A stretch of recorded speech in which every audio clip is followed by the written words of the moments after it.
Brought to you by V Guard. असं आहे, एक तर ही आमची समता परिषदेची बैठक नव्हती. हे समता परिषदेचे कार्यकर्ते, काही आमचे चाहते 7-8-10 लोक ते म्हणत होते की आम्हाला तुम्हाला भेटायचं आहे. समता परिषदेची बैठक असते तर इथे तुम्हाला जागाच पुरली नसते, एवढे लोक येतात ना. 10-20 लोक होते. तर म्हटलं बाबा मी आहे इथे, काम चालू आहे आमचं, इथं दुसरं काही काम होतं त्याप्रमाणे ते आले आणि मी चर्चा करत होतो. काय काय चाललं, कसं कसं काही लोक जे आले होते काही वेगवेगळ्या जिल्ह्यात, त्यांना पण विचारलं की तुमच्याकडे निवडणूक कशी झाली, काय झालं, कोण कुठे गेलं, कोण निवडून आलं, किती मतांनी निवडून आलं, पडले तर का पडले, जिंकले तर कसे जिंकले, ही सगळी चर्चा जो आहे ना तो आढावा घेतला. डिटेल आढावा जो आहे म्हणजे खरा आढावा हा या 5-6 दिवसामध्ये मी समता परिषदेची आमची पूर्ण मीटिंग जी आहे ती बोलवणार आहे आणि मग त्यावेळेला आणखी त्याच्यावर प्रकाश पडेल. पण हे जी काही मंडळी आली होती या सगळ्यांचं एक मत आहे की आता बाबा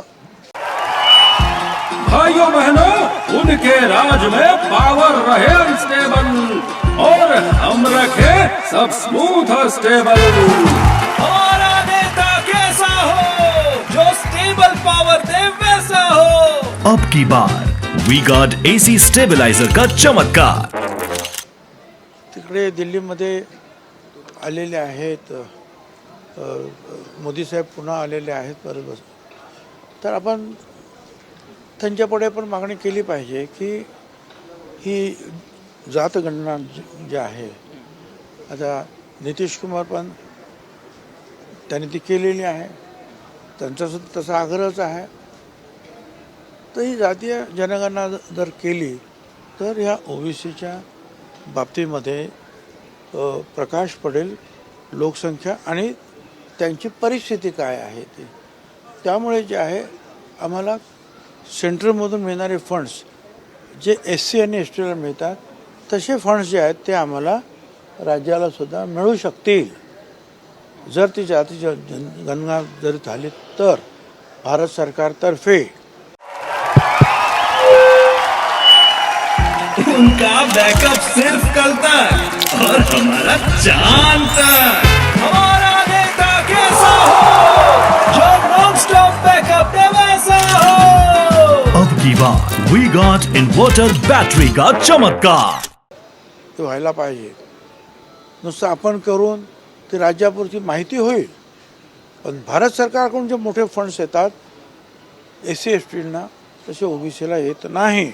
त्यामुळे त्याच्यावर चर्चा झाली. त्याच्यानंतर काही हे जे आता आमचे लोक एक काही पुण्याला मंगेश ससाने बसलेले आहेत उपोषणाला, लक्ष्मण हाके नवनाथ ते तिथे वडीगोद्रीला बसलेले आहेत. नंतर मला वाटतं काय भगवानगडाच्या इथे कीर्तने म्हणून बसलेले आहेत. आता वेगवेगळ्या ठिकाणी जे आहेत उपोषणाला बसलेले आहेत. नाशिकला काही बसले होते तर ते आम्ही त्यांना सांगितलं की थांबा जरा, आणि ते पण त्यांना सांगितलं की सगळ्यांना सांगा की आम्ही याच्यातून मार्ग काढायचा प्रयत्न करतो आहोत. आम्ही स्वतः काही अभ्यास केलेला आहे. काही आमचे जे वकील जे आता 2-3 दिवस सुट्टी असल्यामुळे काही त्यांची भेट झाली नाही, कारण ते पण बाहेर गेले होते. तर उद्या परवापर्यंत जे आहेत आम्ही पण हे सगळे पेपर जे काय सगळे सोयरे वगैरे आहेत ते दाखवून त्याच्यामध्ये जिथे ओबीसीवर अन्याय होत असेल अशा काही गोष्टी असतील किंवा सुधारणा करण्याच्या काय आवश्यकता असेल तर त्याच्यावर आम्ही ते चर्चा करू. पण तुम्ही जे आहे एकदम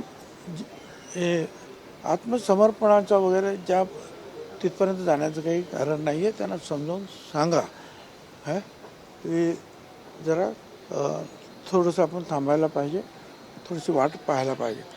आणि तसंच जर आहे, जर त्याने जर त्याच्यामध्ये वकिलांनी सांगितलं की ह्या गोष्टी अन्याय करणारे आहेत आणि तरीसुद्धा सरकार ऐकत नाही, तर म्हटलं मग मी तुमच्याबरोबर आंदोलनाला उतरतो, माझी पण तयारी आहे. पण अगोदर मला परत चेक करू देत मला बरोबर त्या ह्याच्यामध्ये काय काय कुठल्या गोष्टी या ओबीसीच्या विरोधात आहेत. पण याची चर्चा चालली होती. लक्ष्मण हाके यांच्यावर निवडणूक महाराष्ट्रात येत आहेत, त्यावेळी आपण ज्या जाती न्याय जनगणनेची वार्ता करतायत, मराठा ओबीसी जे वाद झाला ते कमी होऊ शकते, जरांगीची मागणी त्याला थांब लागू शकते असं आपल्याला आहे ना. बरं, ती जनगणना एकदा भारत सरकारने मंजूर केली तर आम्ही पण खुश होऊ ना. सगळेच खुश होतील. खरोखरच किती ओबीसी आहेत ते पण कळेल. आम्ही म्हणतो की 54% आहेत, 54% आहेत, मग आणखीन मग 20% SC आणि ST आहेत, 74% झाले.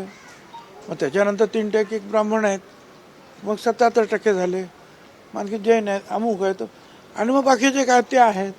हा हिशोब पण लागेल ना. आमचं बरोबर असेल तर आमचं बरोबर, चुकीचं असेल तर आम्ही सुधारून घेऊ. आणि मग त्याप्रमाणे जे आहे कोणाला काय करायला पाहिजे कुठल्या समाजासाठी त्याच्या फंड्सची सुद्धा आम्हाला भारत सरकारकडे पण मागणी करता येईल. पण आता निवडणुका येत आहेत, ते त्यांनी कबूल केलं तर त्याचा परिणाम होऊ शकतो ना, पॉझिटिव्ह परिणाम होईल. की चल आता हे ओबीसीच्या सुद्धा मागण्या मान्य करण्यासाठी आता सरकार फार पुढे येत आहे आपल्याला. काही ठिकाणी आमचे शेतीचे पण प्रश्न काढले, कांदा सोयाबीन, आता म्हटलं ते तर आहेच, तूरचा तरी आता आज का 2-4 दिवसाचा भाव बऱ्यापैकी आहे. परंतु हा नेहमीचा प्रकार जो आहे एकदम वाढणार आणि एकदम मग खाली पडणार आणि मग रस्त्यावर येणार सगळे शेतकरी, तर काहीतरी थांबवा, हमी भाव वगैरे काहीतरी देऊन, असा सुद्धा विचार जो आहे आमच्या सगळ्या कार्यकर्त्यांनी मांडला. लक्ष्मण हाके यांच्या आंदोलनावर कुठेतरी दुर्लक्ष करते का सरकार दुर्लक्ष करते का लक्ष्मण हाके यांच्या उपोषणावर किंवा आंदोलनावरती? मला असं कळलेलं आहे की आज 11 वाजताच उदय सामंत, खासदार काय सावे सॉरी अतुल सावे, भुमरे आणि कराड हे 3 नेते जाऊन त्यांना भेटलेले आहेत आणि हाकेने सांगितले की मला लेखी आश्वासन तुम्ही द्या, लेखी आश्वासन की ओबीसीवर अन्याय होणार नाही. मग त्यांनी सांगितलं उद्या आहे मीटिंग वगैरे काहीतरी, त्यावेळेला आम्ही त्यांना सांगतो आहोत. तोपर्यंत आता डॉक्टर वगैरे तिथे जात आहेत, आम्ही सुद्धा त्यांच्याशी बोलतो आहोत किंवा आपले काम अगोदर खूप पुढे आहे काम. एकदम टोकाचा निर्णय जास्त घेऊ नका. पण सर, निकालामध्ये ज्या पद्धतीनं ओबीसी समाजाकडून काही प्रमाणात वोटिंग झालं नाही किंवा मराठा आरक्षणाचा फटका बसला काही ठिकाणी, याबाबत काही चर्चा? या तेच सांगितलं त्या लोकांनी की हे जे आहेत 1-2 जिल्ह्यामध्ये जे आहेत तिथल्या हा प्रॉब्लेम मोठ्या प्रमाणावर झाला.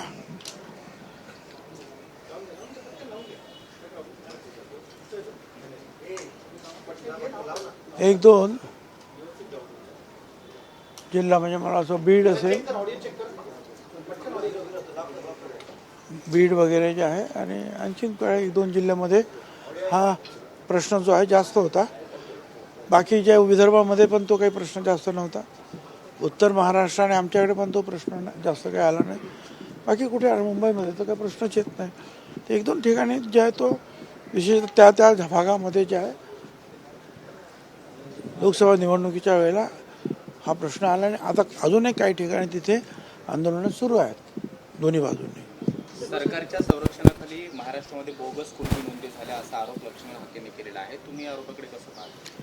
हा आरोप मी आज नाही करत आहे, पहिल्यापासून करतो आणि मी विधानसभेत केलेला आहे आणि त्याचे पुरावे दाखवलेले आहेत की कशा रीतीने खाडाखोड होते आहे, कशा रीतीने हे खोटे जे आहेत नावं दाखवले जात आहेत. सरळ जिथे मराठा लिहिलेलं आहे तिथे कू अगोदर लिहितात किंवा नंतर लिहितात, अक्षर वेगळं आहे, शाई वेगळी आहे, खोडाखोड आहे, हे दाखवलं ना मी. तर त्यांच्या म्हणण्यात तथ्य आहेच. जातनीय जनगणना करणार हे राष्ट्रवादी काँग्रेसच्या जाहीरनाम्यात असेल का? आहे ना, मागच्या पण होतं. मागच्या आताचा जो जाहीरनामा होता त्याच्यामध्ये सुद्धा जातगणना करण्यासंदर्भातला विषय होता राष्ट्रवादी काँग्रेस पक्षाचा. असं म्हटलं मुख्यमंत्र्यांनी की अर्बन नक्षलवाद वाढला आहे, त्याच्यामार्फत एक नेरेटिव्ह पोहोचवलं जातं, विरोधाकडून फसवलं जातं, त्यामुळे कुठेतरी महाविकास आघाडीला फायदा झाला या लोकसभा निवडणुकीत. अर्बन नक्षलवाद हा जास्त NGOच्या मार्फत केला जातो. सरकार विरोधी काही NGO आहेत असं देखील हे आता मुख्यमंत्र्यांच्या भाष्य हे केलं त्याच्यावर मी कॉमेंट करणं बरोबर होणार नाही ना. मी त्यांच्या बाबतीत कसं काय बोलणार.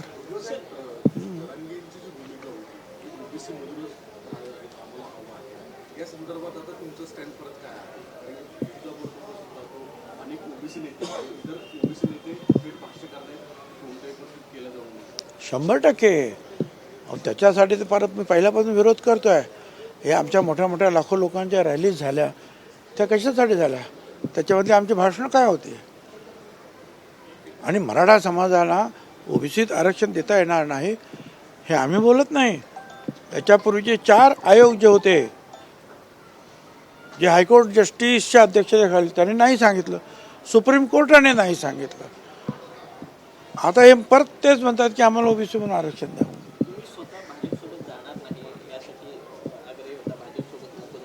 मी माहिती नाही, तर म्हणजे मला माहिती नाही, पण वडेट्टीवारांना माहिती असेल.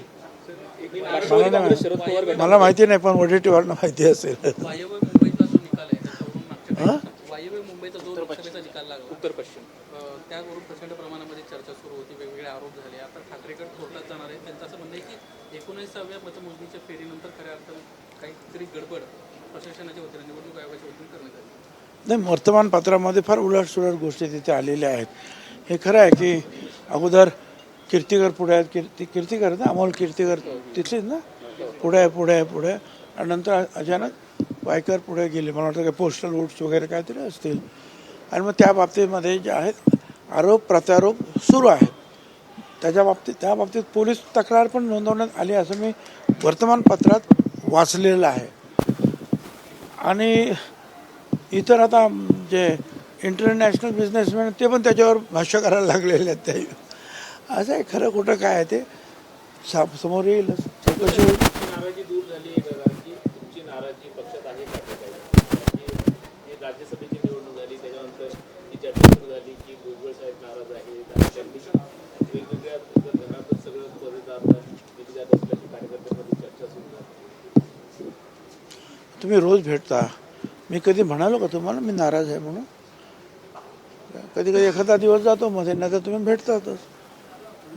अरे असं हे राजकारणामध्ये जे आहे, पक्षामध्ये राहून काही वेळेला ज्या काही गोष्टी मिळतात, काही गोष्टी नाही मिळत, पुढे जायचं असतं. काय आज नाही तर उद्या होतं, काम करत राहायचं असतं आपण. रोहित पवार असं म्हणतात की हल्ली प्रफुल्ल पटेलांचीच मोदींसोबत जास्त फोटो दिसतात, त्यामुळे राष्ट्रवादी काँग्रेस पक्षाचा अध्यक्ष प्रफुल्ल पटेल आहेत की अजित पवार हा आम्हाला पण आता संभ्रम निर्माण झाला. असं बरं, ते सरकॅस्टिक त्यांचं बोलणं आहे.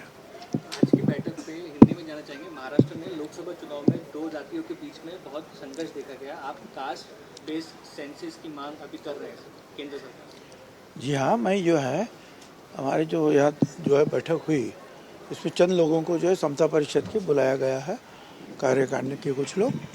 और ये सारा जो है जो इलेक्शन जो हुआ लोकसभा का, इसका जायज़ा लिया गया कि किस जिले में क्या होगा, कौन से उम्मीदवार कैसे चुनकर आए, गिरे तो कोई क्यों गिरे, इसके बारे में.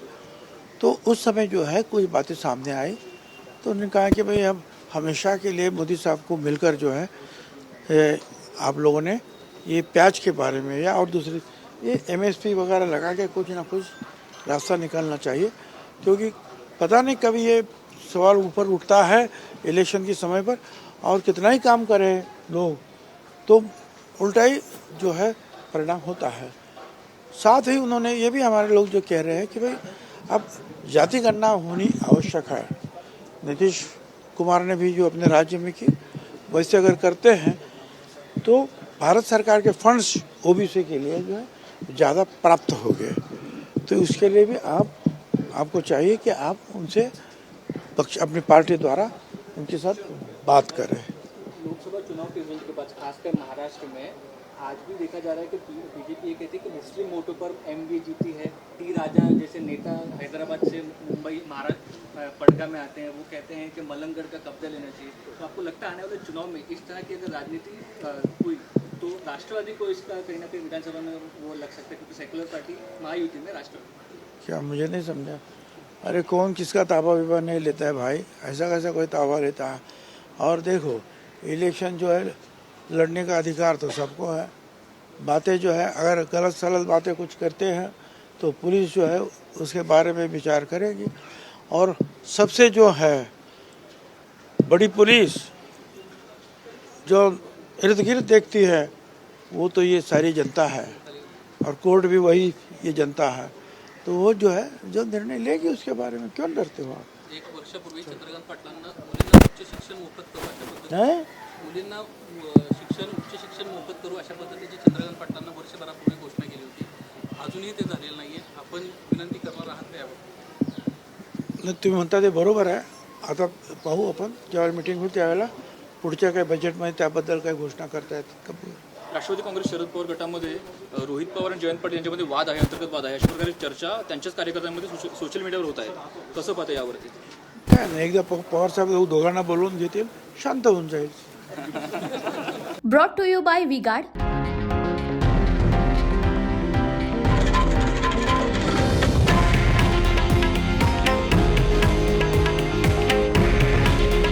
हे आहे देशातील नंबर 1 न्यूज नेटवर्क आणि आपण पाहत आहात TV9 मराठी. काळजी तुमची, हित महाराष्ट्राचं.